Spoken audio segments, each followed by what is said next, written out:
And welcome to another exciting adventure on Writing Through the Unknown. I'm your host, Michael, and I have a couple of announcements before I get over to our amazing guest. And the first announcement is thank you all for tuning in. And I know we had another guest scheduled, and I am so grateful that our guest tonight was free and available, so you all are in for a huge treat. I was hoping to get her on this show, and so I'm grateful that it's happening. And second announcement is for you, Laura. You threw me off because it's a Starseed. I was like, wait, how am I supposed to introduce you? But I just want to say my heart and my show's heart to you. Thank you for your service and the sacrifice that you did in serving the country and yourself. You're welcome, Michael. That was from 2000 to 2006. It seems like another lifetime. You're welcome. Well, I am excited, and we have been talking a lot offline, so you guys are in for a huge treat. And Jim is thanking you for your service as well, Laura. And thank you, Jim. I am going to turn it over to our awesome and amazing guest. She has an extraordinary voice and gift that I can't wait for you all to experience. And so, without further ado, I give you the one, the only, multi-talented, multifaceted Laura Ferguson, aka Starseed Lø Lø. Wow, Michael, what an introduction. Let's see if I can live up to that. Just be yourself. Yeah, that's always best, right? Best policy. So, Laura Ferguson is my real name, and that's also my author name. I've authored a few children's books in English and Spanish, 2023, 2024. More recently got into a novelette, sci-fi, fantasy, parallel life, really cool, series started, and I'm screenwriting that right now. Starseed Lø Lø comes from my music artist name, which I started songwriting. Songwriting part came easy to me as being an author and a retired investigator from the Department of Justice.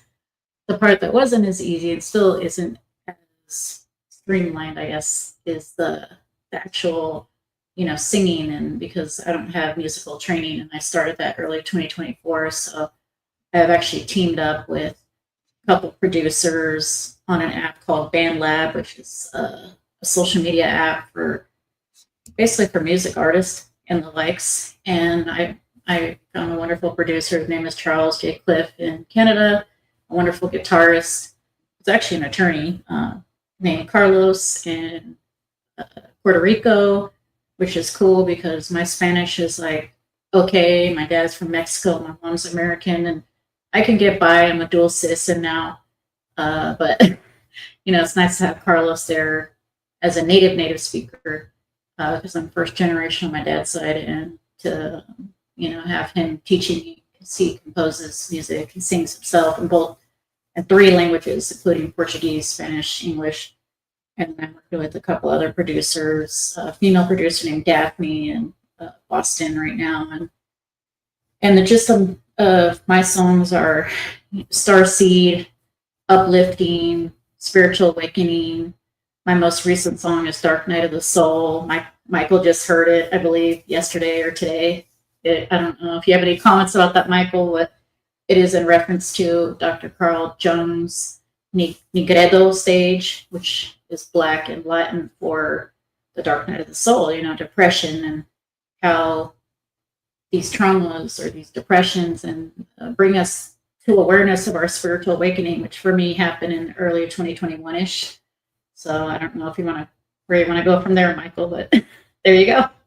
Well, I will say I am surprised that you say your voice is not trained because I have seen you sing on your videos, and I'm like, there are times that I sit there and like, you should have been the original singer because it is so much more emotional and power behind it than I think the original singers that we would recognize. Like, I think, if I'm not mistaken, you did a Little Mermaid one, and I Yeah. was like, man, Disney should have hired you to be the singer because I was like, I literally could see myself floating through the water, like in the movie from your singing. And it's like, I remember playing the song, and it was like, yeah, I just like the lyrics to the Disney version, but yours, it's like, yeah, I went on that adventure. So, and you mentioned the Dark Night of the Soul music. That song really hit me. I mean, because I've gone through quite a few of them in my life. I think we all have, but it was like, it resonated, and it was like, yeah, somebody finally put into words what it's like. It's like, you get it. And it comes through, and it's like, it's beautiful. And it's not triggering in any way. So don't think, oh, if I listen to this, I'm going to go into that because some music will do that. I don't think yours does that. I think yours just kind of allows someone to know you're not going through this alone because you went through it, and your song relates, I think, to everybody can relate to it and feel less alone going through it, which I know is strange because Dark Night of the Souls you do on your own and you find the healing within, but there is comfort, I think, that comes from the song. So thank you for that. You're welcome. Yeah, and that's what I want to do. I don't want to trigger people. Like, I don't want to have to do a post to say trigger warning. There's going to be a sexual assault, or something that is really really raw. Because I feel that we hear a lot of this on the news, which I avoid the mainstream news. And when I did listen to things, I would binge listen to BitChute and Rumble, people such as yourself on Rumble, and I like it because it's not censored, and so I really don't listen to the news, and it's a lot better for my mental health. And I like to talk about these things in the songs so people know that they're not alone when they're having a spiritual awakening, or someone's telling them they're crazy, or they have a condition or a diagnosis that they might or might not have. I'm not a medical doctor, okay? But just because somebody tells you you are something or you have something doesn't mean you have it, right? So we don't have to accept everything that we're force-fed. And I'm a retired investigator, so I really love to check facts. I was an auditor and investigator for 20 years, and I don't think I'll ever get rid of that. What is it? The left brain, and like the accounting mind, and the logical and reasoning. And I've opened up my right brain, obviously, with the performing arts. And thank you for your compliments too, because I'm pretty sure that a lot of the singing comes from parallel lives, because I have not been classically trained, and I am actually being coached, by a couple musicians, like the guitarists and composers that have been doing this for decades, and people in professional bands, things like that. And these people seem to just show up out of the woodwork, at the right time and the right place, and the divine timing of things. And it's like the order of operations and synchronicity and the flow. Like, you're with the flow, the more synchronicities you see, like whether it's 11:11 on the clock, or like for 6 months straight, I would always wake up at 10:25 p.m. if I went to bed earlier than that, obviously. And it just tells you that you're on the right track and that you're doing what you're supposed to do. And I literally binge listen to Bashar. I think that Daryl Umpus channelings with Bashar in practicing the formula, which is just a basic, basically just follow your passion in that moment. It can be something small, like I'm going to eat a cookie, or I'm going to sit down, or it could be something big, like I'm going to Disneyland right now, but it doesn't have to be something big. As long as you follow the rabbit down the hole of your passion in that moment, you will be led in perfect synchronicities in the universe. And so you were telling me before this show that you had the energy that surrounds us. Honestly, I thought it was a paranormal and it was that show, and now I'm finding out that you have this really cool other show called Writing Through the Unknown on Wednesday nights. And I've been interested in this UFO thing. I've watched, and as an investigator, and I learned about the Majestic 12. I got into Ancient Aliens like 25 seasons ago, whenever it started. I was telling people about Ancient Aliens. Like I told my mom, you gotta watch this. Oh my God, you don't know Ancient Aliens? The guy with the crazy hair, the Sukalos guy. And that stuff really started early 2021 for me, as it was in my early 40s. And it just kept on taking off. Like I would go on Facebook and for fun, do free tarot readings to practice, to see, is there something to this? Like, am I just BSing people? Like, am I just going to pull out an oracle card or, the 10 of Swords and tell them, I feel like you're an artist and you're a really good artist and you need to keep on doing it. Or you're good at teaching.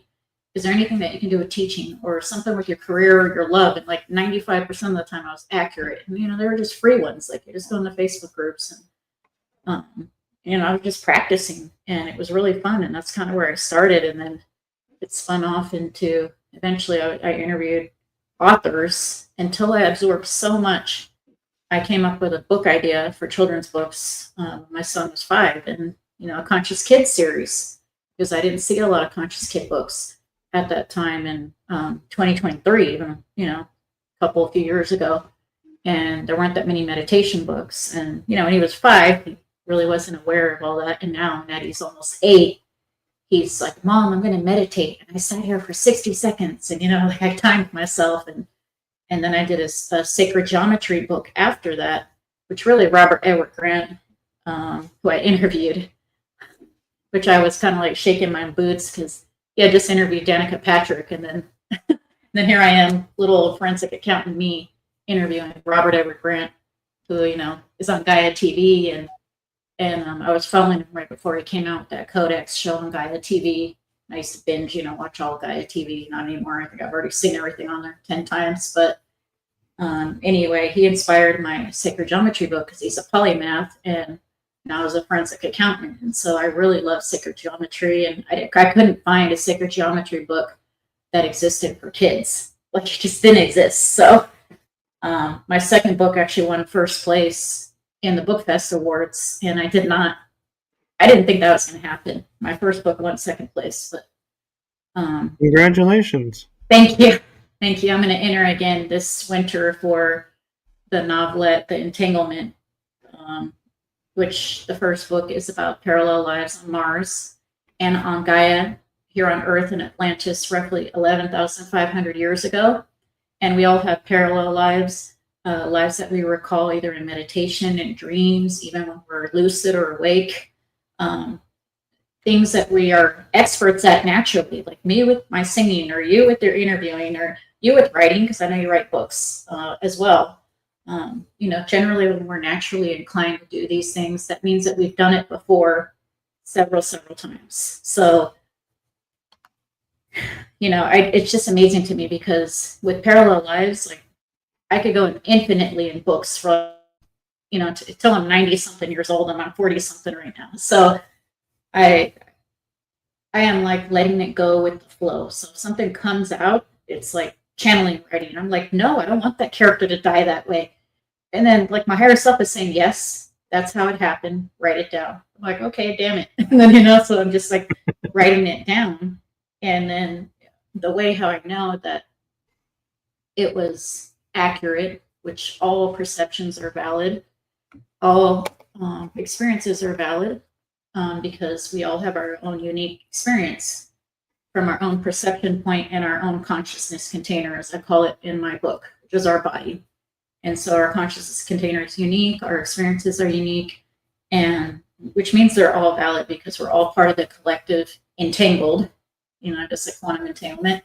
And we also have the individual point, a perspective point. And so I talk about that, a conversation with your higher self in my last chapter of my book on the 26th chapter. And it's a pretty quick read. It's an hour and a half long audiobook. The ebook's going to come out probably in the new year. Right now, the audiobooks like Spotify, Google Play, something else. All the links will be down here, but my next book is going to be about the Orion Wars. I don't know what the higher self wants to do with the third book yet, but it was important for me to make the first one, to pitch it for a movie, because there are space wars in it. It shows it talks about the Atlantis destruction in a very fun, adventurous way with reptilians. Yes, I said reptilians. I call them reptoids in my book, kind of make up my own jargon there. Blue avian birds, humanoids. I have the ant humanoids on Mars. I have mantis insectoids. Of course, the ant insectoids are underground and have their own city. And on Gaia, a lot of that stuff is going on as well when Atlantis was around. And I'm not necessarily saying that my perspective is perfect or it's, even accurate. But for me, that's what I got in QHHT sessions when I was under hypnosis. One of those are actually public on YouTube, Alba Weinman. And, that the ET life from Mars is in that one. That's a blue Lyrian cat humanoid. And I have an illustrator, making these so people can see, what does a mantis being look like? What does an ant insectoid look like? It's not really a known ET, a lot of them are not common. And shockingly, on Gaia TV, like Greg Braden will say, oh, the Orion Wars is Star Wars. I'm like, no, it's not. None of it relates to Earth. None of it relates to Gaia. None of it even shows, reptilians, grays, or, like the mainstream ones that we're kind of either in contact with or that we have parallel lives as and that we know of. So for me to say that Star Trek, which is really cool, but, they are not the Orion Wars. So that's why I want to screenwrite my first book and then get the Atlantis destruction out of the way and how it ties to Mars, Tiamat, which is Planet X in my book. And, I don't really talk about the moon, but the moon was brought in after that because, all three were affected, the Tiamat planet, the water planet, and then Mars and then Gaia. And so I looked up, there's a couple like low budget movies about Atlantis. There's like one British series in the early 2000s, but there are really no movies that explain Atlantis, that explain the destruction, the Great Deluge, none of that. And so I thought it was important to at least start the discussion about it. I agree. And I will say, synchronicity and I see parallels between Star Wars and the Orion Wars, I'll admit. I'm not saying that, in my opinion, they're both the same, but there are parallels. And one that was synchronistic to me was when I was watching, I think it was episode 9, where Rey goes in the desert and buries the 2 lightsabers and then stands up and kind of is like, that's the end. Well, what's synchronistic about it is sometime in the past, I had told my parents, I said, yeah, I was a knight. And when we realized the fight was over, we buried our weapons, like lightsabers. So we buried them in the ground. And, you sit there and you're like, yeah, this is something being made up. I could easily be just making this up. But then when I saw it on the screen, I literally had tears like starting down my face. And I was like, oh my God, remember when I told you we did that? And it was like, to me, it kind of felt validating to see it on screen. that, yeah, this really did happen, because how could they pick that one scene to match my memory of 9 movies, being like, yes, I finally have one memory I can attach to this. Yeah. And you had the realization or the recall of the memory prior to seeing that, right? Right. Yeah. And A so, similar thing happened to me. But anyways, go ahead. yeah, but I think what's important though is, we don't always write down everything, because some things just sound so far fetched, and then later we're like, oh man, I wish I had written that down, because no one's gonna believe I said this or did this before this came out. And it's like, but it's true. And that's, the sad reality is, because there's so many people out there that are doing the quote disinformation or false news, that when we go to share our experiences, we get viewed under heavier scrutiny now than in the past, because it's not the subject matter, it's the, are you really telling, how much proof do you have to your story now, versus before. It's like people would be like, oh, that's really cool to, or really that happened to you, tell me more. Now it's, where's your proof? How much proof do you have? Who's validated this for you? Where did you get that? And it's like, it's not fair in a way, that we are under such scrutiny now, trying to share our honest and authentic experiences. And that's a word, when talking about your music, why I think your voice resonates the way it does is because it's authentic. You don't have an agenda to the song like the artists do that are singing it. They're like, they want the hit, they want it to go number one. You're just singing it to sing it. And so that's why I think it resonates better. So you're saying I'm keeping it real. Yeah, I think you do. And you're singing from the heart, where other people are singing from other people's hearts, because they're using songs that somebody else wrote.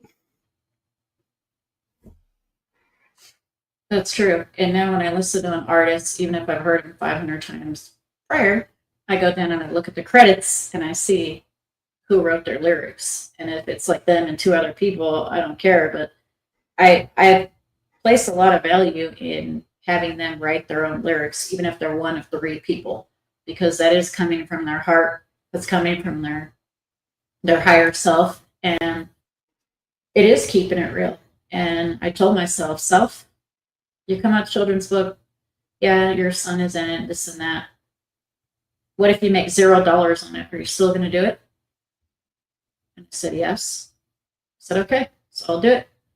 And then that rolled into another one, and then another one, and then a Spanish version, and then the sacred geometry one, and then publishing for a couple other people. One of them is a dentist in New York, and helping other people on kind of mentoring.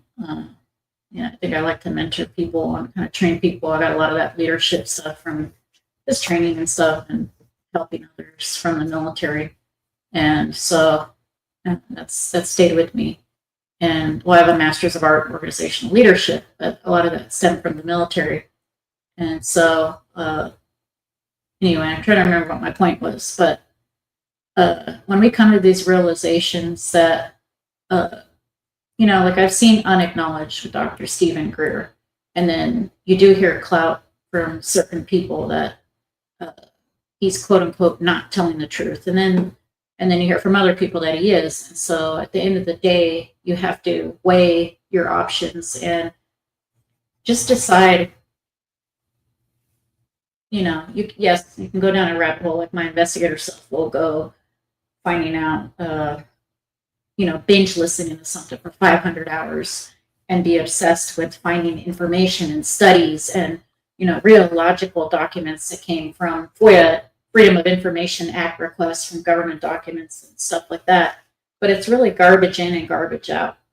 So, how can you really verify a source document depending on where the source is, and if that person has passed away and it's decades now, such as like the moon landing, like it's something that happened in the late 60s and all these Apollo missions and these people that are literally on their deathbed making confessions about moon landings and, misinformation or true information. And, Roswell is still, there's been a lot of hearings about the UFO disclosure stuff. And unfortunately, a lot of that clout with a lot of the people that are not being honest have made the way a little bit more challenging for us. And so when we do come out and we say, we're involved with the hybrid program and can I prove that? No, not necessarily. It's not in the astral. I'm a hybrid mother or something. If we say something like that, it's outlandish because unfortunately there are those plants and distractions that are out there that are either being funded, or backed. And so, yes, I believe that there are some factions that are, I guess, throwing clout out there to confuse and distract the masses, if that makes sense. It does. And one thing I want to ask about and make sure bring awareness to is the Starseed Nation Official LLC. Can you share what your mission and and what that's all about? Yeah, so Starseed Nation Official LLC, it actually started out as a couple different LLCs when I lived in California before moving to Florida. It was Starseed Metaphysical Shop LLC, which was primarily for publishing and for books. That's when like the children's books started, and then I actually published a couple other authors under that LLC. Prior to that, I was Aztec Indigo Moon, so I'm about a third Aztec, and that's when I was just doing the readings on Facebook, and wasn't making a lot of money because most of it was free, and just for training and practicing. And now, it's really actually a blend of the music side of it, the conscious music, and the books, which are being screenwritten for movies, for pitching to a movie, because the book has a lot of action in it. It's literally a space war between Mars, planet Tiamat, and Gaia. And there's blue avians falling out of the sky. There's lasers going on. A lot of the technology is what you have seen in like Star Wars and Star Trek. And so there are going to be a lot of parallels because a lot of us, and you're a space warrior, I'm a space warrior. You can just kind of tell by the person's energy if they have any kind of connection to Orion or the Orion Wars, which happened in actual reality of time. There's no time with the present, but in our experience of time, millions of years ago, the planet prior to going to Mars, it said that these incarnations in consciousness containers in a higher fourth dimension reality, or at planet Maldek, and that they ended up incarnating and moving to Mars. And then this happened in my book, in the Atlantean, destruction / Mars. And then, they have actually, a lot of them have re-experienced themselves here in Earth. And so if we have an affinity toward any of the information, you were there, I was there, and so you having that, not episode, but that incident realization of like literally crying when you saw the burying scene. I had something similar happen when I read a hypnosis book. I think her name is Sarah Bryce Cosmic, something like that. And she's on Gaia on a few shows. And I read her hypnotist journey to Atlantis, or something like that. This is like 5 years ago. This was before I even got the idea about this one and got my own, hypnosis session, QHHT session. which is a Dolores Cannon method, and there's a few variations on it. But I actually contacted her and said, "Oh, hi, I saw you on Gaia, and I read your book." She has like 5 books or something now, but then I think she had 2. And I'm like, in the hypnotist journey, at the end, like literally a week or 2 before, it was a Lionsgate portal in like 2021. I didn't know what that was. And when I was meditating, I kept seeing lions, like 2 of them. Like it was literally a gate with 2 lions. And then I found out about, well, the Lionsgate, it's just like a spiritual thing. It's a fun thing. I didn't know what it meant.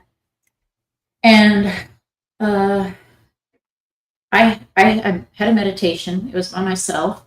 And I had a realization in the meditation, clairvoyantly, or, like I was there, that there were 2 sphinxes, specifically 2, and a lot of things are buried under the sand in Giza, in this version of Earth now.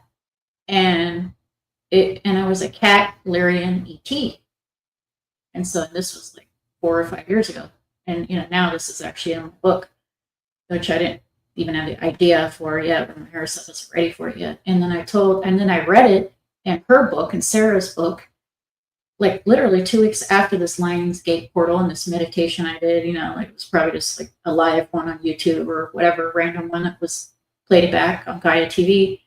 And I said, oh my gosh, I knew that the Sphinx was under the desert. And actually, I went and got a session with my friend who does Akashic Records.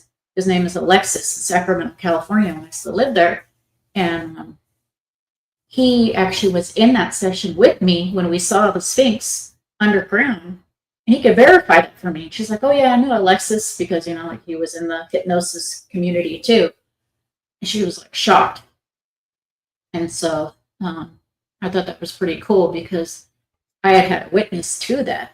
Now I literally like showed him like the page. I'm like, oh my gosh, there's another Sphinx under the ground, because there's a masculine Sphinx and then there's a feminine one. And it's said that underneath the ground of Giza, there's a lot of things, like they say, Cosmic Agency says there's a whole, like alien thing underground, and like a bunker with all this technology, which I believe is very possible because my investigator side says, where's all the ground penetrating radar of Gaia Plateau and the muon technology? I think that's spelled MUON, which is actually, better than ground penetrating radar. It's like high tech now because it's basically like X-ray vision times 10 now.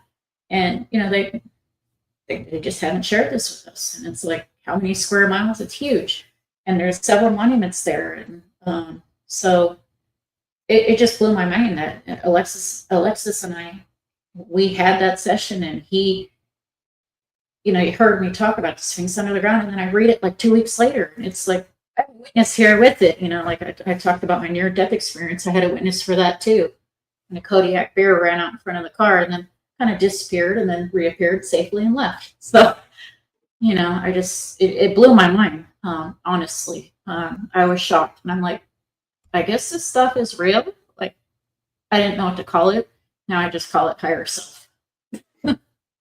You actually just blew my mind a little bit, because when you were talking about the Lionsgate and then you said there was 2 sphinxes, my mind went to the ending of the Never Ending Story, where he's going down the path towards the 2 sphinxes standing there guarding this gateway. And I never thought about it as like the Lion's Gate. And how only the ones that are of the right energy can get through. And it's like, I don't even remember how he got through, but I know he did, where everybody else couldn't. And I was like, oh my God, I never thought about it as like a Lion's Gate, an activation gate. It's a rite of passage, and you're right, because a couple years ago, I'm showing my kid, and he's, he doesn't care. He just wants to like go play with his toys. He's like 6 years old then, and I'm like, oh my gosh, there's 2 lions right there in the Never Ending Story. And I'm like nobody else cares but me, but I'm like, that's freaking cool. And I realized that too. And, it's a rite of passage. And that's a big synchronicity because that means that we're in an experience and synchronized because like our vibe is our tribe type of thing, and uh, we're on the right path, man. We really are. Like when And all those kind of things happen, it's just validating, right? I look at it too, and I see Sebastian is the earth form, and Atreyu is an altar, and they're in sync, and they're remembering and reading and experiencing each other's stories. And it's like Sebastian knew about Atreyu, but I don't think people understood in the movie how Atreyu understood who Sebastian was. Because how could he know about this human on another world? He's not reading a book, but there are scenes where he talks about, wait, who's Sebastian? I think he even calls him out by name. Mm-hmm. And it's like, wait a minute, how is this possible? And it's like, now it's like I'm looking at it through a new lens and going, they're the same people, different. One's an alter, but they're the same consciousness. Have you ever gotten into like the whole oversoul thing and 144,000 and all that? I have. Okay. So yeah, like when I'm binge listening to Bashar, because a lot of times he'll correct people and tell them that that's not you, that's just another fractal of you. And then the person will ask, after that, well, are we the same oversoul? And then he's like, yeah. And so what it seems like, I'm not sure if it's in all instances, but in most instances, it seems like our parallel life, like in my book, basically I'm the blue Lyrian of Mars, and I'm also the human in Atlantis at the same time. And I do remember that part with the Sebastian thing. That might also be a reflection of the higher self and the physical self as well. Yeah. It really just depends. But yeah, it could also be just parallel lives. And um, I believe that when we go into the consciousness container that we go into for an experience, that we choose how thin we want our veil to be, right? And it's all in divine timing. So at age 49, you're going to experience this. At age 42, you're going to experience that. At age 16, you're going to experience that. At age whatever, you experience, these milestones, kind of like stepping stones. And the synchronicities are beautiful because there's been times that I asked my higher self, give me a sign. Please give me a freaking sign. Am I writing the book correctly? Because there's some crazy stuff in here. Like it moves really fast. There's a lot of action. Warrior walks out with the reptilian head, and then they're like freaking going, and then there's a jaguar, and like it's just very fast moving, and then a lot of people die, and it's not like the typical happy ending story. And the moral of it is that it doesn't matter because we never die, and our energy is infinite. And so our consciousness container is just a container for an experience, and our transference of it is infinite. And so it's not going to matter. And it's not even so much about reincarnation because it's an everlasting present moment. It's just a perspective that is different, at the consciousness container and that perspective at that time, even though there really is no time. That's how we experience it, like a movie, like a film strip, And right now, our film strip is as Michael and as Laura or Starseed Lø Lø at this time, at this point, and that we chose to be here in the quote unquote new age, of the Gaia reality, really returning to ourselves. And the more we stay in the moment at our highest passion, like me being here with you, and thank you so much for having me. I'm getting really juiced up from all this information because I don't have a lot of people that actually speak to me about this stuff. I'm in northern remote Florida now, and so I'm not in Northern California anymore by Mount Shasta and all that kind of stuff. And I do have one really good friend. Her name is Marcy Kosich. She's a tone healer, so she sings very high tones. And I read her book, and that's how I met her. She lives in Reno, so she wasn't that far from Sacramento. But other than her, this is my fill of my spiritual weird. And now you have me. Yeah. So now I have you. And so I don't know where you want to go with that, but I mean, we've talked about the Iranian wars. I kind of touched on it a little. That I did join the military in this life. I call myself a warrior, but I'm a 5'2" petite woman. But like inside, I'm a warrior. And so I when I found out about the Iran wars or first heard about them, like binge listening Gaia and all that, it's oh, hey Sheila, how are you? That's my that's my music professional friend who helps me. She's in Boston. Ooh, very She's cool. yeah, and she's a medium. So shout out to you, Sheila. But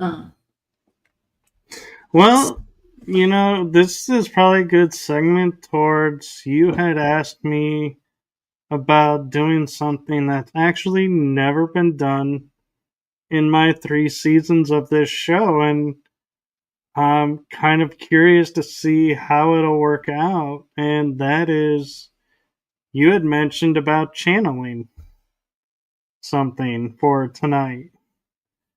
So, do you feel like you have time to do that still? And do you still want to do that? definitely, All right, so I just got to get I just got to get a little bit, close my eyes, and if I would it be okay if I played a little music or did a little sound healing and got myself into it? And that's probably just last a minute or so, and then my eyes will stay closed. And I'm gonna have to trust you, Michael, to bring me out because what ends up happening is it feels so good in there. I don't want to come out. oh, I know. So, And I don't really have a lot of control over what's going to come out or who's going to come out. I've had anyone from Julius Caesar to Houdini and unknown ETs in between. So I don't have a lot of whoever needs to come out, it will come out. all right, and do you want to? How do you want me to know when to bring you out? Higher self is telling me you're going to know when. Okay.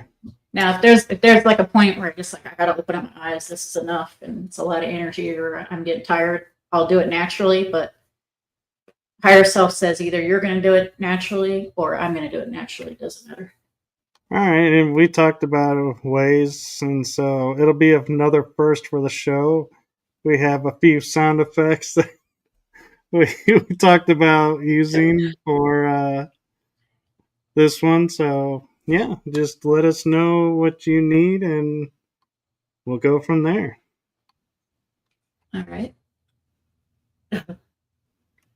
Oh, that's the mystery school guy. I forget your name, sir, but I watched a couple of your Jim. Jim, I love your videos. You have some really good stuff. I've been watching your YouTube a bit. All right. So let me get in the mood here.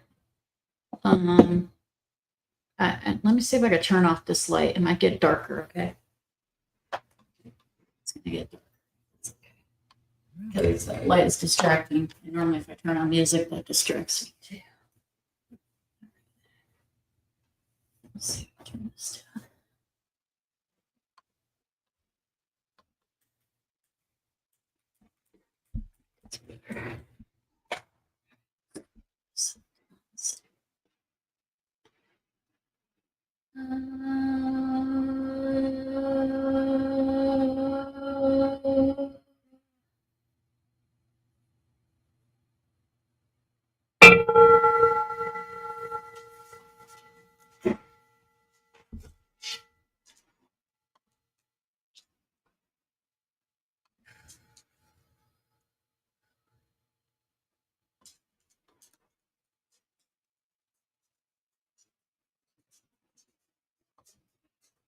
All right, they're telling me that you have a burning question, Michael. I don't know what that means.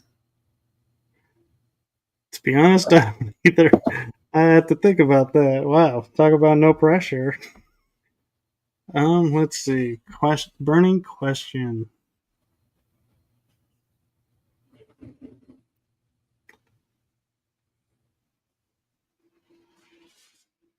Hmm.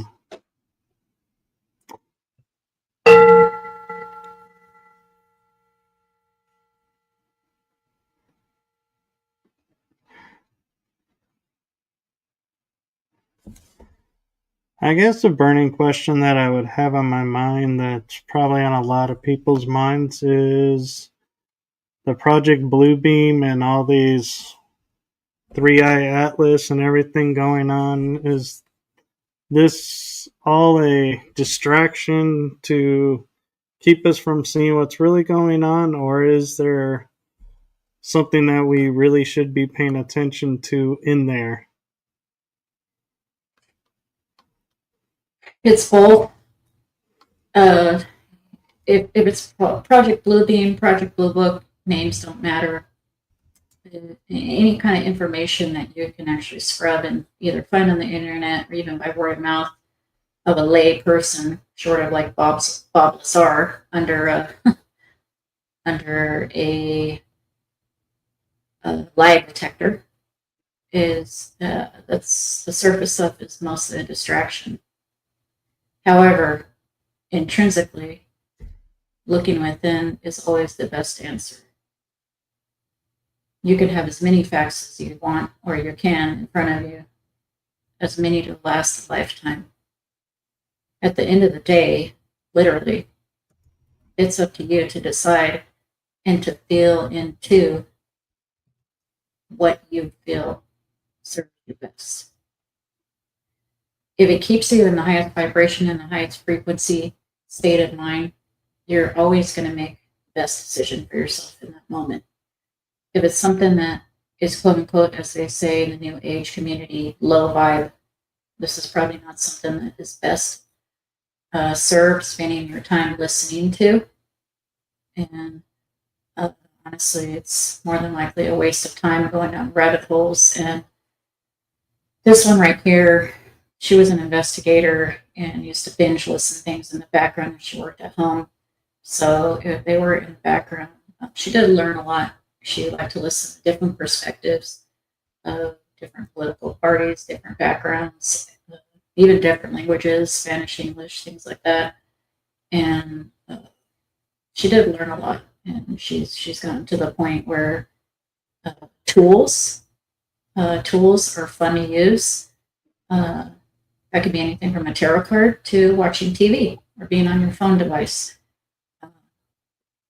Again, this is something that you can only decide.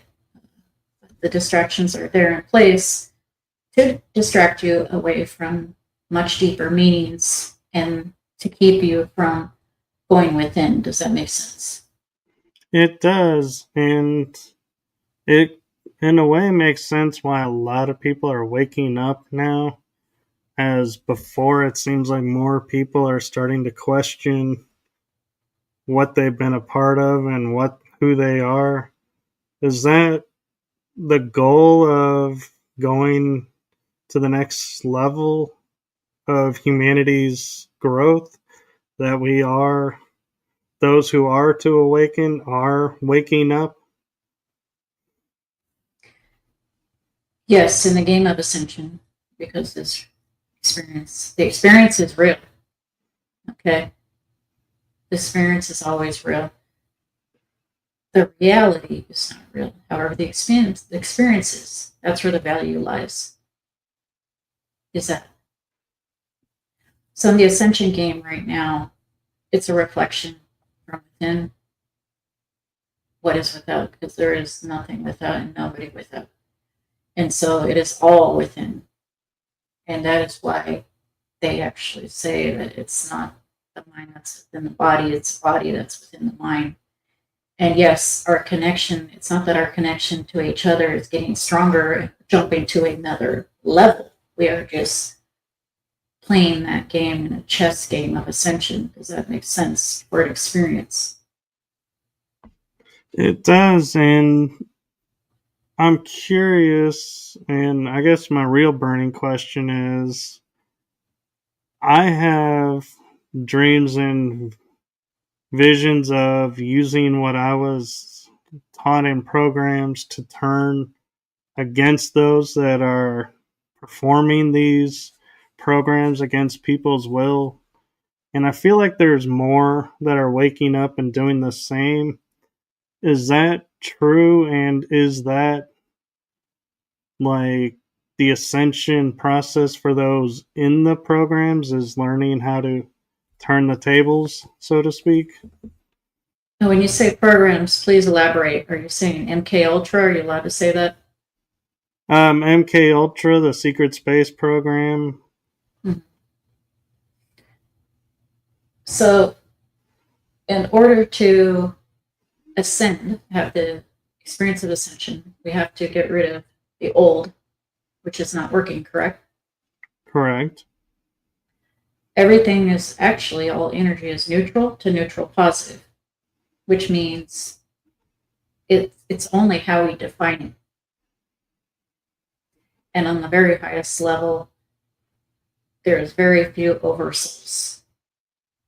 So, which is another reason why they say some people, matrix people and NPCs, just put in the background, and that there's roughly about 1 out of 5 starseeds that are the ones with the souls, and that the other 5 out of 6 are NPCs, just to give that experience. That is partially true. And so the world as we know it in this reality, in this consciousness container, in this mind and collective agreement, soul agreements, is not as quote unquote as bad as what is being portrayed.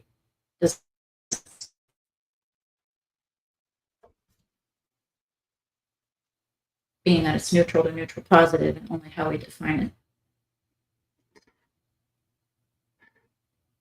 And one question I think that's on everybody's mind, and I'm not wanting to make it political, but is this the rhetoric of one side blaming the other side and not working with each other? Is that coming to an end and we're all going to work together? Or is there a reason we're seeing this quote unquote movie, as they call it, and it seems like nothing's happening, even though some of us know there is, if that makes sense? Yes, everything happens for a reason, and your perspective, and my perspective, and the all collective perspective. Nothing is on accident. There's no coincidences. Therefore, it's not in vain. It's not for nothing. And it's not really that seeing is believing, it's believing is seeing. Does that make sense? Because we are creating the reality as we go. And our energy is moving so fast, like thousands of cycles, like billions of cycles per Planck second. It is like an old movie that we were playing in the experience of this GTA reality, kind of like Grand Theft Auto. It's like a video game. My avatar is this, your avatar is that. And yes, we're all connected, like the law of one said as well. We get both. And they say roughly about 2% of our consciousness is in this consciousness container, while 98% is still as source. The ether as a whole, consciousness as itself. So remember, anything that does seem to happen, which again, it's not real, the experience is real, which is a hard concept for humans to perceive. This being speaking is from the 10th dimension. It doesn't have a name. Names are not important. The being wanted to say that. So it's like not needing a name. In these other dimensions, we don't need names because we just have our own frequency signature. Does that make sense? It does, and thank you, and much respect to you and appreciation for talking with us. And if I may, I have one question that I think Laura and some other people may benefit from hearing the answer to, and that is, we have come to learn how Hollywood and the music industry have been corrupted from what they originally were supposed to be, and have turned to these satanic ritual programs. And is that coming to an end, and is that falling apart, and that's why there's no real movies coming out anymore. They're all repeats because as it's unraveling, they're still putting stuff out, but it's not working like it was before. Bingo. Dismantling. Parts of the matrix that need to be dismantled because the frequencies are too high and the energies are too high to maintain them. Does that make sense? It does. And so is that why we're seeing more disclosure type shows where man working with ETs or star beings, however you want to call them, star seeds and hybrids, are becoming more positive in shows versus the past where they were like, they're here to kill us, they're here to eat us, we have to destroy them. Correct. We are slowly but surely, as interdimensional beings, because we are reflections of each other, which means we are each other, right? And it is internal, and everything that reflects is us. And this is physics. This is not just a belief. So if you're hurting what seems to be somebody else, we are actually hurting ourselves. And it's called self-realization, self-actualization. And a lot of your monks on the planet speak of this and meditate on this for 8 hours straight. And they are correct. Not everybody can go and meditate for 8 hours because a lot of people are surviving with your monetary system paycheck to paycheck. However, the veil is thinning, the frequencies are higher. And so, yes, a lot of things from the past have actually ceased from happening. This quote unquote not preferred. And we don't like to talk about rituals and abuse. However, this is a realistic, very small part of your reality in Gaia. Remember, there's infinite realities of Gaia, and such as the Greys, whom we work with, or Turians. We can just how you walk in a room, we can jump in this reality in this time. And so, do we know the future? Yes, we do. However, we don't know which one because it's infinite realities, right? And the frequencies are going to determine that. And a lot of the teachings that you need to know from being a small child is very basic teachings that we are all connected, like the law of one, that we have an individual perspective point, but it is much stronger that we are actually more connected, and not just in quantum entanglement, in actual entanglement, and that what we do affects every reality and every infinite reality. Does this make sense? It does. And is that going to affect the med beds that are coming and going to be supposedly helping everyone? Is it going to be based on energy alignment, or is there other stuff that people need to do to start preparing for getting a med bed experience? This med bed ideology is obsolete already. The technology is actually way more advanced than that. It's more like a whole room experience that is a chamber. And no, it's not a bariatric chamber. This is a very advanced technology that we have shared with Earth, and that other beings have shared frequency methods, frequency devices. You know how they call it electromagnetic pulse technology? Yes. It kind of works like that, except for it's frequential pulse technology, more so. And we are just giving a rough estimate. By the year 2050, a lot of your diseases that you know of will be obsolete.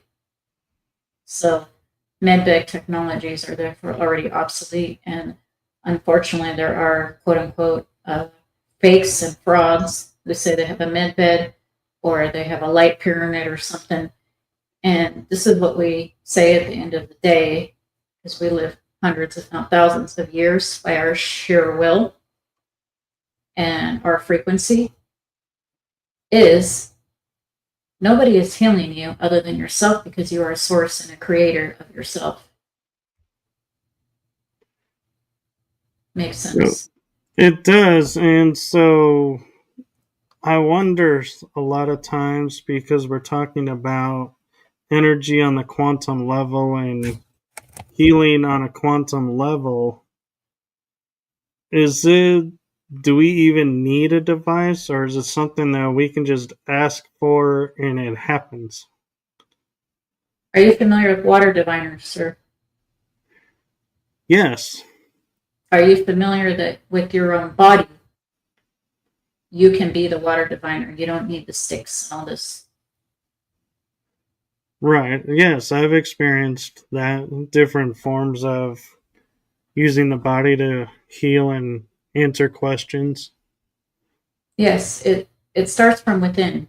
And when you teach your children, which hybrid children will be integrated sooner than you think, half humanoid, half grays, sometimes half Pleiadian. So the hybrids will physically be around when the frequency is high enough. And when the frequency is high enough, all the youth in the lands will be taught how to heal, quote unquote, heal themselves. And not only heal themselves, prevent these things that we call diabetes too, and MMS and CRPS and pain regional this and that, and fibromyalgia. A lot of these things will be a thing of the past and the old ways. And as our frequencies get higher and higher and higher, we say R because we are you and you are us as well. And nobody is higher than anybody. That's just an experience. So we say 10th dimension. It's just another version of you. Just like how the Greys came here and hybridized because they could no longer mate, and they got rid of emotions, which ultimately was not smart on their part. However, they have soul contracts and agreements with people such as Laura and yourself, Michael, to be part of this hybridization program. That's a whole nother side story that we can get into another time. And we went off on a tangent. We're sorry. No, I appreciate the information. And there was a question of these healing technologies, are they like crystal chambers? And I'm also curious, are there certain crystals that can be used to bring in, help to activate the starseed strands of DNA that are within us? It's not necessarily the strands, because our whole consciousness containers are piezoelectronic and magnetic, and it's more so the beliefs. So if we believe that we can levitate something, we can. If we agree that in this reality, we can. If that's why we say it starts with training the children from when they're very young, and this time of realization of having not just superpowers, but being able to live hundreds of years in a physical container experience, and then having the option to move the consciousness to another physical container. That technology is already around. Replicator technology is already around. Replicator can replicate anything that you would like. Food, anything that is made of quote unquote matter in your language. Nobody will be hungry. Nobody will without water or air with replicators. Med beds, like we said, are outdated because the frequency will be so high that technology won't be needed. It doesn't mean that there won't be other technology. Just like a starfish can regenerate a whole limb when it's cut off, that technology is already available. And so I don't think we would classify that as a med bed. That's just one example of if we were in a war, quote unquote, or a space war, an intergalactic war, and wars don't happen that much anymore in galaxies and realities because frequencies are getting higher everywhere in every reality. Does this make sense? It does. And I'm kind of curious, those who have been in like the secret space program dealing with other beings out there, when we had the what in Earth terms we call first contact, will we be recognized and play a role in that, or will they just view us and be like, okay, they're not the ones we're supposed to deal with. We're supposed to deal with these, so we'll just acknowledge them later or not at all in that moment. Acknowledge the first contactees from the hybrid programs, or just first contactees in general?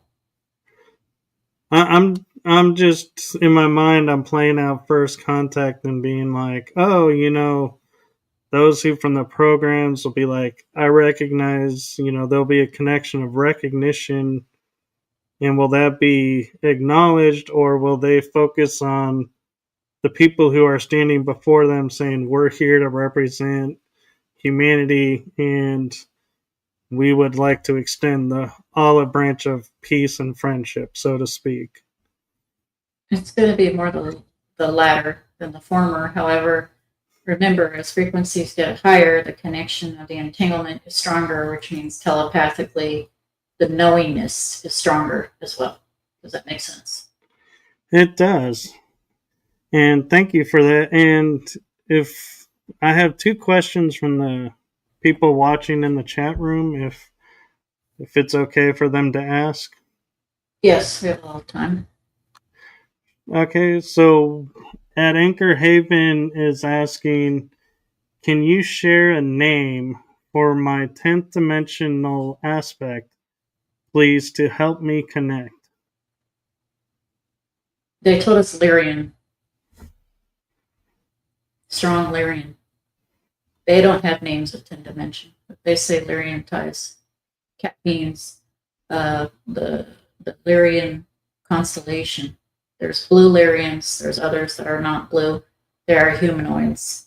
And strong ties are shown here in not just ancient Egypt, but all pyramids and any structure with that shape, because that shape is very important to creation. Not only does it point to the sky, it's basically going from a flat to a 3-dimension, which is creating the higher self, the physical self, and the spiritual self.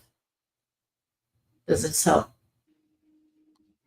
She says, okay, thank you. And the second question we have is from Jim, who's at Lucier Mystery School. And his question is, am I doing everything right for my mystery school channeling? They say self-love. Are you channeling your self-love? And what does this mean to you to follow not only your highest passion in that moment, or moment to moment, with no expectations on the outcome, which is challenging for humans and other beings of the like. But self-love is very important. Loving oneself is loving the all. This makes sense. Thank you. And so one question I'll ask for myself is, in 2026, the new year coming, am I going to be able to balance better my spiritual growth, podcasting, and writing books and all these projects that are going on in my head? Or am I going to be able to figure out how to do everything in smooth ways, or is it going to be one of those, I have to go through the challenge to get the light on the other end? Well, first of all, Michael, you're one of us. You do have ties to Arcturus, as well as Sirius and Lyra and Pleiades and several, too many places to count, as you probably know. Second of all, it's the synchronization principle. We believe Bashar Collective speaks of it.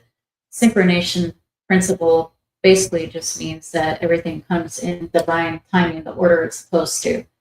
Another thing we will tell you to deal with the perception of time in the human reality is that if something doesn't get done that day, you have 5 things on the list and 2 things got done, the synchronization principle has perfectly aligned with the way it's supposed to. So there should be no anticipation or anxiety of what if I didn't do enough, because this one, she's screenwriting her book till midnight and wondering what's going on, and and doing music and working with 2 producers and coming on this podcast, things like that, which she loves to do all this stuff. As long as you're in your highest passion in that moment, does it really matter what you're doing in that moment? Thank you. That helps a lot. And a planner. We say get a planner, Michael. We don't care if it's written down. You can actually get a scheduler app. They have apps on your phone. No, this one doesn't have one. She needs one too. She's laughing on the inside. But they're saying I have 2 planners. Are you using them? And using yes, them actually. Okay. Well then with synchronization, you're doing better than this one, because she has alarms and calendar invites going off and doesn't even have to. Yeah. I don't always remember to put stuff in the planner, but I am using them. Okay. So even if you have to set alarm reminders 5 times a day, do what you feel will help you organize to get through the day. Take that one day at a time. But again, the synchronization principle will only allot you what you are supposed to get done within that day, because there are no accidents. Does that make sense?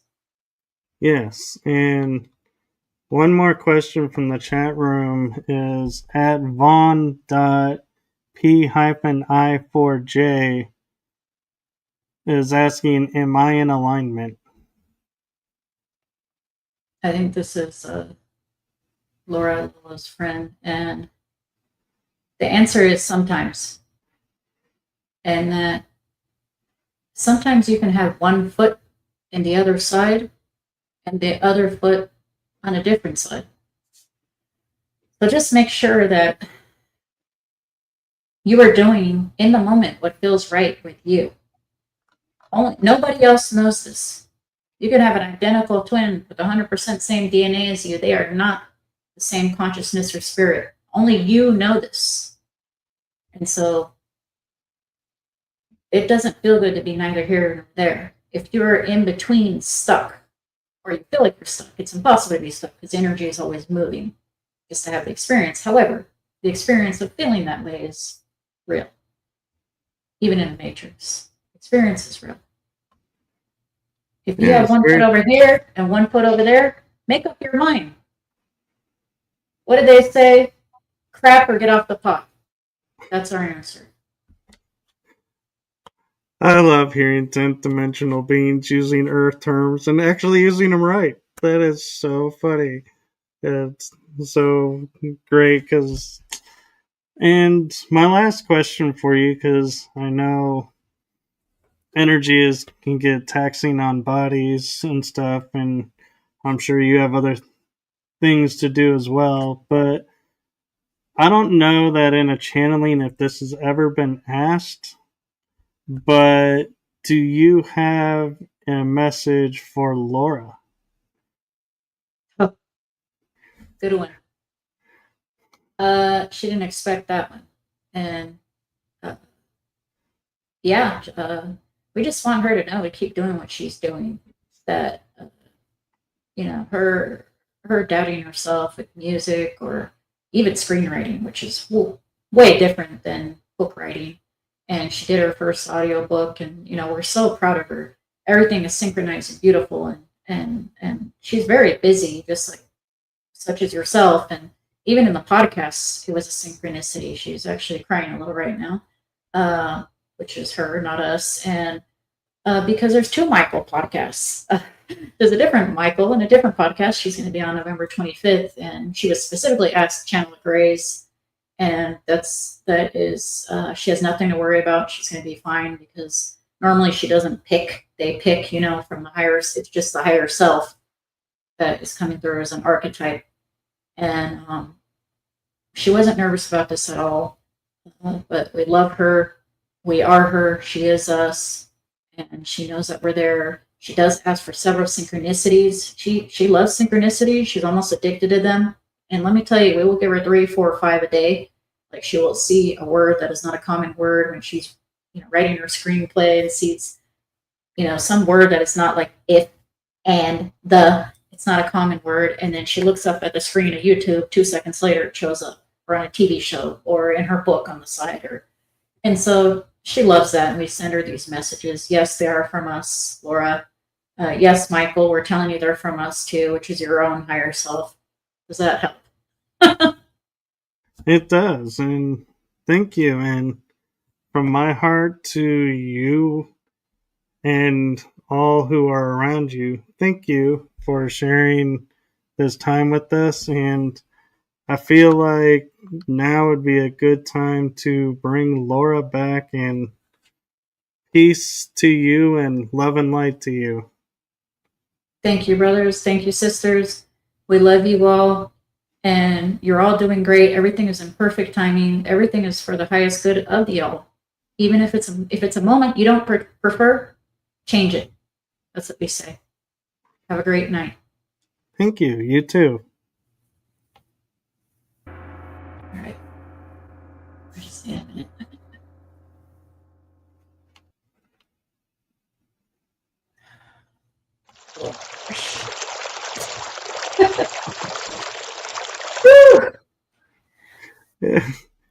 I played the fountain because the gong kind of like was really soft sounding to me, so I was like, I better switch to a different sound effect to make sure we bring Laura back. Thank you. It was like I astral traveled. I mean, then that's another thing. Laura I want to talk about. Astral travel, you don't travel anywhere. Like everything is here and now with your consciousness. But we can have, like a dream and seem like we're traveling and going somewhere else physically, even though we're not. So I think there's a lot of rumors about that in the community, that an Akashic record is in a dimension over here, or neither here nor there, and everything is here and now. So me as Laura wants to mention that. Does that make sense? And I don't know why this came out, but it did. It does, actually, and I want to share with you at the end. I don't know if you remember what goes on when you're channeling, but there was a question asked for you, and they answered it, so I can't remember all of the answer, so you probably, if you want to know what it is in full, well, unfortunately, I have to rewatch this episode. Oh, I will. Thank you. And yeah, it's kind of hazy for me. It's like being in an actual dream where you kind of get bits and pieces, and Yeah. so I if I do go into meditation and go under, like, I want it to be recorded so I can actually hear what the answers are and absorb it a little better. So thank you. I will watch it again.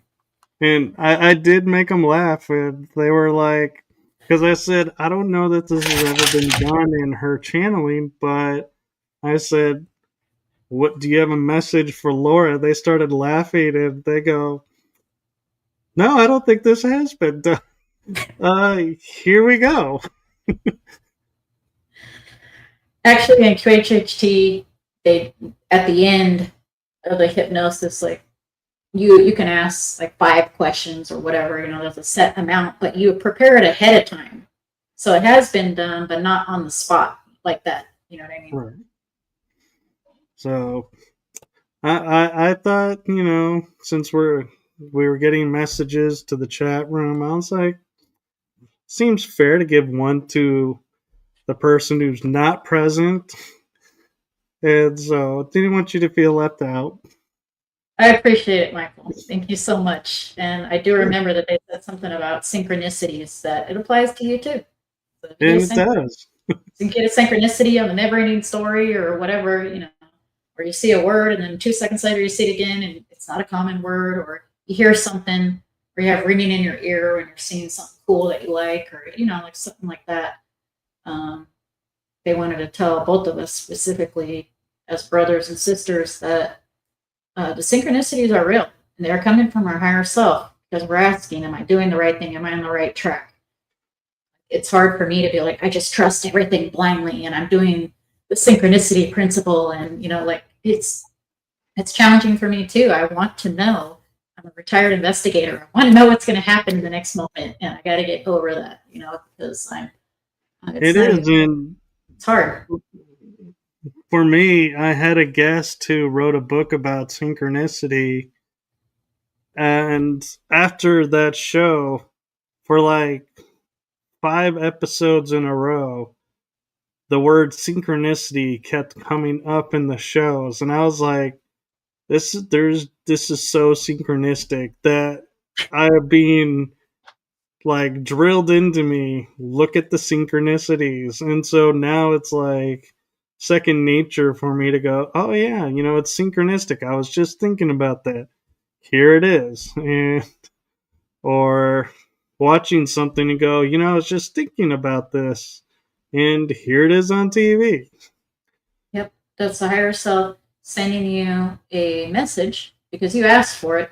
You asked for it in the universe and you're in a high frequency and it's coming from your heart and, in the best place and all that. And you're going to get it. So watch out what you ask for. You just might get it. And if you want to find 5 pennies in that day, you might end up finding 5 pennies in that day or a feather, I say she, I'm almost still in the third person here in dream world, but I do find actual feathers on the ground. These ones I didn't make myself, but I love bird feathers and I love crows. It can be another discussion another time. The crows told me I was having a spiritual awakening, not physically, of course, but energetically. And that's a whole nother story with the crows and the Dark Night of the Soul song, which has crows, in the picture. And there's something to be said about finding feathers on the ground. And, you could easily say, oh, because a bird flew, and the feather got loose and it just happened to fall there. But it's a whole nother ballgame when you see like a gray feather and you're surrounded by black birds and blue birds and there's not a gray bird around. You're like, where did this feather come from? There's no bird around that it matches to, and that's where it's like I really take notice, and I'm like, I'll take a moment and say thank you for this message and move on, and I leave it where it is, even though I know it's probably a gift for me, but I feel like this is a gift that, even though for me, I want to share it with everybody, and I don't know, somebody else may come along and be like, oh, I needed that feather today. And I'm like, if I take it, I'm like, I'll remember it with or without the feather, but I feel like there's beauty in leaving it for other people as well to see and experience. That's true. I go with my intuition because I have a thing of collecting rocks, whether, I'm like in a state or national park, I'm not supposed to take the rocks, but, like at the beach or even state or national parks, like normally the higher self will tell me, take 1. You want to take 5? We say take 1 because leave others for other people. And those ones are supposed to be there for a reason.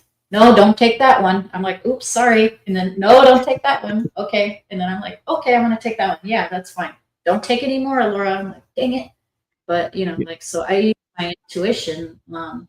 If I don't need the feather, I feel like, like I don't grab it. But if I like it, then I will grab it, and maybe it's meant for someone else or, I say it's another version of you sending yourself the message, which is really cool. Whether you take it or not, it's for you. And I love how you get that too, is like, I'll hear in my head, oh, pick one, this is a gift for you. And I'm like, ooh, I like that. No. I'm like, like you're saying, you go for a different one. They're like, no. It's like, why don't you just tell me which one you want me to pick? Well, instead of going through this long puzzle of figuring out which one I'm supposed to take, because I'm obviously going somewhere else with it. Yeah, sometimes it's just meant for the experience. Other times, part of the experience is actually taking it home with you. And, you know, it's trusting your intuition. And actually, that's an analogy for life. You know, the other day I said life is just a distraction. It is. But it's more importantly and deeper, it's an experience. And the analogy of life is moment to moment and living in the moment. And if in the moment your higher self says take the damn feather, take the damn feather. If they say no, then don't take it. You know, that's a good way of your compass, your inner compass of practicing. You know, because we don't need a tarot card to tell you something. We are our own, you know, intuitive being. However, they're props and they're fun, and you know these sound healing things and all of that stuff, and tuning forks. And do we need it? No, we don't. And you know, I have about 20 oracle decks and tarot decks and stuff, but you know they're fun, and that you know like the feathers are fun. And maybe I want a black feather, and I saw a white feather, and so next time I'll hope for a black one. You know, you get it, and that's an analogy of life, just moment to moment, by using your intuition. Yeah. And I love how you have like 20 plus decks, because so do I. And it's always fun of going, I know I need to do a reading. Which one is it? No, no, no, no. And I'll finally go, is it on this row? No. Is it on this row? No. Is it in this column? Yeah. Okay. I got a choice of 4 now, which narrowing it down, learning the game to narrow it down. Exactly. And as long as you follow your intuition, you can't go wrong. Remember, everything's synchronized anyway, so there really is technically no wrong decision that you can make, which is kind of cool on a higher level. Yeah, and Jim was just mentioning he loves the moon backdrop of yours, that it's really cool. I was like, yeah, we were talking about that earlier when we started. It's like really cool how people are starting to be able to do those. But yeah, and so thank you for coming on. And you know, we have, I'm going to plug this in January. Laura will actually be on my other show, The Energy That Surrounds Us. So look for that, and you never know when she'll be popping back up on this show, or maybe multiple episodes on the other show, or both. I'm not going to deny her if she wants to come on any of the shows. Yeah, or if you just want a channeling session, could even be a quickie, 30 minutes. I'm open to anything, you know, because it's a there's a strength in numbers, right? You know, like do you remember that show from the 80s called Out of This World with the girl who like was an alien and she like put her fingers together and stopped time? Oh, yeah. I don't know why I keep on thinking of that, but that keeps coming up, and so I liked it, you know, as a youngin' back then. But there is a strength in numbers because There is. the more star seeds are together, or you know, people that love like paranormal stuff and all that metaphysical, anything, you know, Native American, spiritual, all that, we have a strength in our numbers. So I don't necessarily have a lot of people around, you know, physically here, and I'm in a remote area that I can feel like, all right, let's do channeling. And I literally have like one friend, my friend Marcy Reno. She's really the only one that we really bounce, you know, reflect back, because we can't be objective with ourselves. And so, yes, I can do a reading for myself or be like pulling cards out and be intuitive to a point. Sometimes we're meant to be collectively having that experience with someone else. So that's what I'm saying. If you just want to come on and channel for like 30 minutes, I could do that too. Like we don't have to get into my life story every time when the viewers already know about it, you know, it's a little boring too. Definitely. And Jim was saying more readings, please. And I was going to say, check out her socials. She does them almost daily. So you can always catch her, or she'll be doing a song. And so Yeah. she has amazing stuff on her channels. So keep an eye out on those and subscribe and follow along. And I just want to say, Starseed Lø Lø and Laura, from my heart and my show's heart, thank you for what you're doing for humanity. Oh, thank you for what you're doing. And thank you for having me on here, because a lot of us have a voice because of people like you.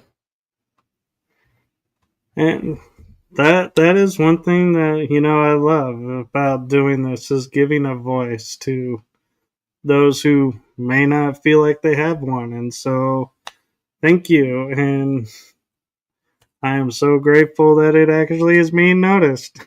It is being noticed. And your work is being noticed as well, so, you know, everybody's work's being noticed, and everybody has a role to play, and I just think it's amazing how we're connecting now, and everything is, here comes that word again, synchronistically falling into place and divine timing.